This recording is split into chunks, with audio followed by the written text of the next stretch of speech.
নমস্কাৰ প্ৰিয় দৰ্শক, মই ইন্দ্ৰাণী আপোনালোক আটাইকে পুনৰ এবাৰ মোৰ পাকঘৰত স্বাগতম জনাইছোঁ। আজি মই আপোনালোকৰ কাৰণে লৈ আহিছোঁ আমৰ এটা গুজৰাটী আচাৰৰ ৰেচিপি। খাবলৈ বহুত বেছি জুতি লগা হয় আৰু এই আচাৰ গোটেই বছৰ ধৰি আপোনালোকে এবাৰ বনাই ষ্ট'ৰ কৰিব পাৰিব। পৰঠা, লুচি, ৰুটি বা দাইল ভাতৰ লগত এই আচাৰ খাবলৈ বহুত বেছি জুতি লগা হয়।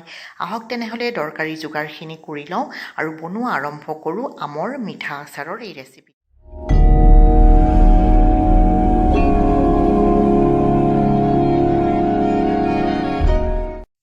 প্ৰিয় দৰ্শক, কেঁচা আমৰ মিঠা আচাৰ বা চুণ্ডা বনাবৰ কাৰণে আধা কিলো আম লৈছোঁ।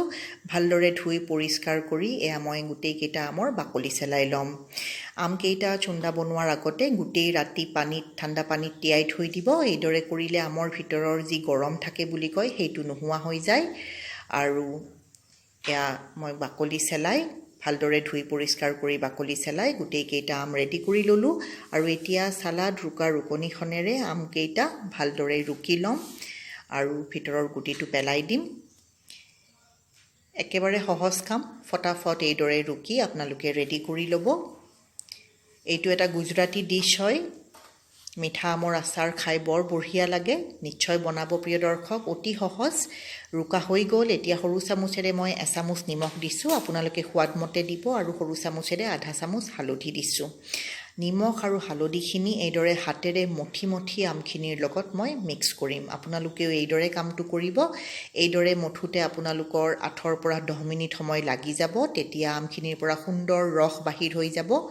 এয়া চাওক, আমখিনি খুব সুন্দৰকৈ মিক্স কৰা হৈ গ'ল নিমখ হালধিৰ লগত। এতিয়া যিমান আম লৈছোঁ সিমানেই পৰিমাণৰ চেনি মই ইয়াতে যোগ কৰি দিছোঁ। আধা কিলো আম, গতিকে আধা কিলো চেনি। চেনিখিনিও হাতেৰে মঠি খুব সুন্দৰভাৱে মিক্স কৰিব লাগিব।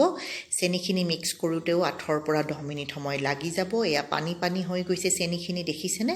সুন্দৰভাৱে মিক্স কৰাৰ পিছত এতিয়া মই গেছটো অন কৰি দিছোঁ আৰু মিডিয়াম টু ল' ফ্লেমত এইখিনি ভালদৰে লৰাচৰা কৰি পগাই থাকিম।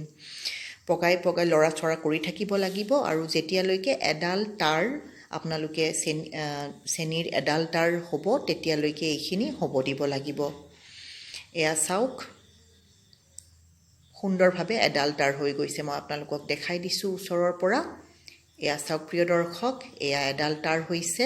ইয়াৰ মিনিংটো হৈছে যে গেছ বন্ধ কৰি দিম। এতিয়া আমৰ চুণ্ডা ৰেডি হৈ গৈছে।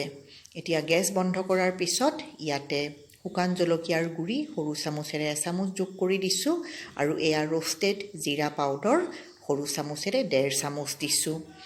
আপোনালোকেও ৰোষ্টেড জিৰা পাউডাৰৰ ব্যৱহাৰ কৰিব, তেতিয়া ইয়াৰ টেষ্টটো বৰ বঢ়িয়া হয়। অতি সহজে আপোনালোকে ৰোষ্টেড জিৰা পাউডাৰ ঘৰতে বনাই ল'ব। জিৰাখিনি আপোনালোকে টাৱাত গৰম কৰি গুড়ি কৰি ল'লেই হৈ যায়। বৰ বঢ়িয়া সোৱাদ আৰু ইয়াৰ ফ্লেভাৰ আছে। ভালদৰে মিক্স কৰি দিলোঁ আৰু ঢাকন মাৰি এইখিনি এতিয়া ৰুম টেম্পাৰেচাৰ হোৱালৈকে থৈ দিম। আৰু এয়া চাওক, ৰুম টেম্পাৰেচাৰ হোৱাৰ পিছত মই আপোনালোকক দেখাইছোঁ এইখিনি ঘন হৈ পৰিছে, ডাঠ হৈ পৰিছে। আৰু এয়া সুন্দৰভাৱে চুণ্ডা বা আমৰ মিঠা আচাৰ খাবলৈ একেবাৰে ৰেডি হৈ গৈছে।